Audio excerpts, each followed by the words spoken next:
완치가 가능한 결핵 완결편입니다. 저는 민간공공결핵사업단의 중앙운영위원인 이성순입니다. 결핵은 옛날에 흔했던 병 아닌가요? 요즘에도 결핵 환자가 있나요? 네, 우리나라에서 결핵은 예전에 비해서 많이 감소했지만 아직도 많은 환자가 발생하고 있습니다. 작년에만 우리나라에서 약 2만 5천 명의 결핵 환자가 발생했습니다. 이를 다른 나라와 비교를 해보면 우리나라에서 결핵은 발병률이 인구 10만 명당 59명으로 선진국 OECD 국가들 중에서 단연 1위입니다. 결핵은 병이 발생했다고 하더라도 결핵약만 꾸준히 잘 복용하시면 95% 이상 완치가 될 수 있는 병입니다. 하지만 일부 환자분들이 결핵약 복용을 중단하셔서 결핵이 내성이 생기고 진행해서 사망에 이를 수도 있는 중한 병입니다. 우리나라에서 작년에 안타깝게도 1,800명이 결핵으로 인해서 사망하셨습니다. 결핵 환자 수를 조금 더 구체적으로 말씀드리면 작년 1년 한 해 동안 경기도에서만 6,500명, 서울에서 4,700명, 부산에서 1,600명의 결핵 환자가 1년 동안 발생하였습니다. 결핵이라고는 많이 들어봤는데 정확히 무슨 병일까요? 예, 결핵은 전염병입니다. 결핵은 주로 폐의 질병을 일으키고 이외 여러 장기에도 결핵이 발생할 수 있습니다. 결핵이 호흡을 통해서 결핵균이 폐로 들어오면은 폐에 염증을 일으키게 되고 그 염증을 저희가 폐렴이라고 합니다. 근데 여러 폐렴 중에서 그 원인균이 결핵균인 경우를 저희가 폐결핵이라고 합니다. 결핵은 폐 이외에도 뇌나 신경계, 그다음에 목에 있는 림프절, 간, 그리고 소장, 대장 등 여러 장기에도 결핵이 발생합니다. 결핵은 어떻게 전염되나요? 네, 결핵은 결핵균이라는 세균에 의해서 전염되는 공기 전염 감염병입니다. 결핵 환자의 폐에 많은 결핵균이 증식을 하게 되고 이 환자가 기침을 할 때 그 증식된 결핵균이 공기 중으로 나가게 되면은 그 결핵균이 공기 중에 있다가 다른 사람에게 그 전파가 되게 되고 감염이 됩니다. 요즘 코로나로 역학조사 많이 들으셨을 겁니다. 보통은 결핵 환자 한 명이 일상생활을 통해서 100명의 정상인 일반인들에게 결핵균을 노출시키게 됩니다. 그럼 이 100명의 노출된 환자들 중에 실제로 몸에 들어가는 경우는 30%, 즉 30명의 환자가 결핵에 감염이 돼서 잠복결핵 상태가 되고요. 이 30명의 환자 중에서 10%, 즉 3명이 실제로 결핵이 발생하게 됩니다. 즉 결핵 환자 한 명이 30명의 사람들에게 결핵균을 감염을 시키고 실제로 3명의 결핵 환자가 새로운 환자가 발생하게 됩니다. 네, 결핵에 걸리면 어떤 증상이 나타나나요? 네, 결핵의 가장 흔한 증상은 기침입니다. 그런데 이 기침은 결핵 이외에도 감기나 독감, 기관지염에서도 나타날 수 있습니다. 그런데 이 경우에는 대부분 기침이 2주 안에 저절로 없어집니다. 따라서 기침이 2주 안에 없어지지 않고 지속된다면 일단은 결핵을 의심하고 진료를 받아보셔야 됩니다. 기침 이외에도 가래에 피가 묻어나오는 객혈, 그다음에 만성 피로감, 그다음에 가슴이 아픈 흉부 통증 등의 증상이 결핵에서 발생할 수 있습니다. 네, 결핵은 어떻게 진단하나요? 네, 결핵의 진단에 있어서 가장 중요한 것은 가래, 즉 객당 검사입니다. 객당 검사는 정확도를 높이기 위해서 총 3번을 하게 됩니다. 그래서 한 번은 외래 진료 볼 때 바로 끝나시고 가래를 즉석에서 뱉어서 내고 가시고요. 나머지 2통은 이렇게 가래통을 드리면 집에 갖고 가셨다가 아침에 첫 가래를 뱉어내셔서 병원에 갖다 주시면 되겠습니다.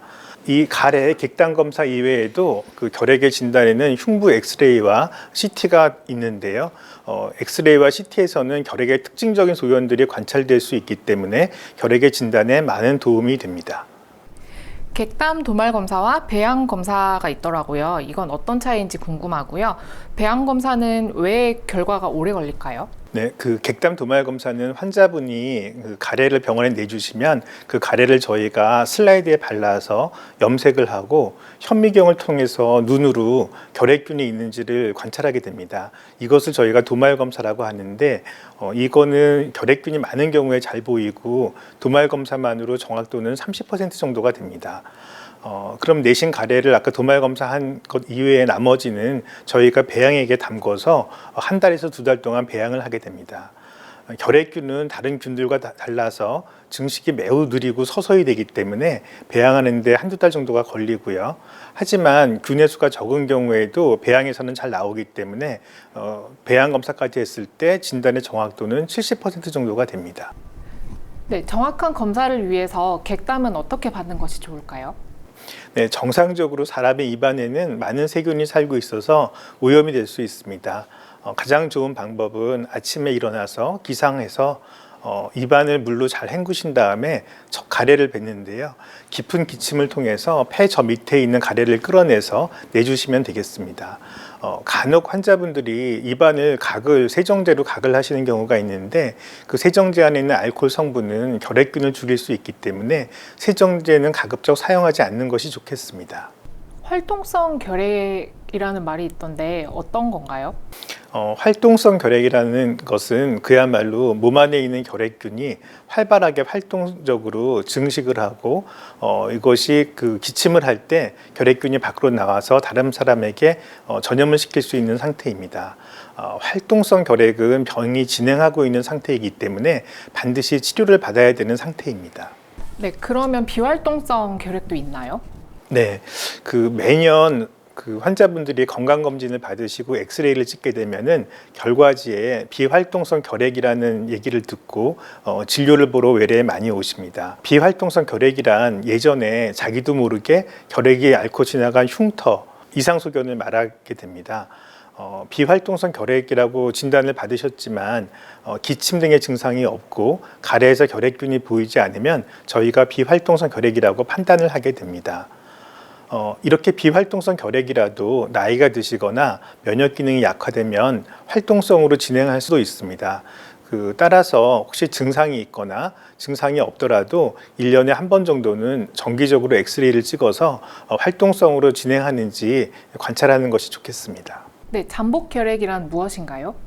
잠복결핵이란 균이 몸 안에 들어왔지만 증상을 일으키고 병이 진행하지 않은 상태, 즉 그냥 단순히 몸 안에 균이 보균, 잠복해 있는 상태를 말합니다. 이 잠복결핵 상태에 있는 경우에는 나이가 들면서 면역 기능이 약해지면은 활동성으로 진행할 수가 있습니다. 그래서 전체 잠복결핵 환자 중에 평생에 걸쳐서 약 10%의 환자가 활동성 결핵으로 진행할 수 있습니다. 잠복결핵 자체는 현재는 활동성이 아니기 때문에 타인에게 전염 가능성은 없습니다. 결핵은 전염성이 있다고 하는데 가족 중에 결핵 환자가 있으면 모두 다 검사를 해야 할까요? 결핵도 공기 전염 감염병이기 때문에 제한된 공간에서 장시간 같이 생활하는 가족은 결핵균이 노출되었을 가능성이 매우 높습니다. 따라서 결핵 환자의 가족은 모두 밀접 접촉자로 분류가 돼서 결핵 감염 여부를 검사해 보는 것이 중요하겠습니다. 비결핵 항상균이란 무엇인가요? 네, 비결핵 항상균은 말 그대로 항상균 중에서 결핵이 아닌 다른 균들을 통칭해서 말하게 됩니다. 비결핵 항상균증은 결핵과 비슷하지만 다른 사람에게 전염성이 없으므로 걱정하지 않으셔도 되겠습니다. 비결핵 항상균증의 주 증상은 기침과 폐의 질병을 일으키는데요. 결핵과 비슷하긴 하지만 진행이 늦고 예후는 나쁘지 않습니다. 이 비결핵 항상균증은 진단과 치료가 매우 복잡하기 때문에 만약에 의심된다면 가까운 호흡기내과를 찾아서 진료를 보시는 것이 좋겠습니다. 결핵 환자나 그 주변 사람들이 지켜야 할 수칙 하나가 있다면 어떤 게 있을까요? 네, 결핵은 아직도 우리 주변에 흔한 질병입니다. 결핵의 가장 흔한 증상은 기침이고 이것은 또 공기 중으로 전염이 될 수 있기 때문에 결핵이 의심되는 경우에는 기침 예절을 잘 지키시고 의심되는 경우에는 빠른 진단을 통해서 더 이상 전염을 막고 완치하시기를 부탁드리겠습니다.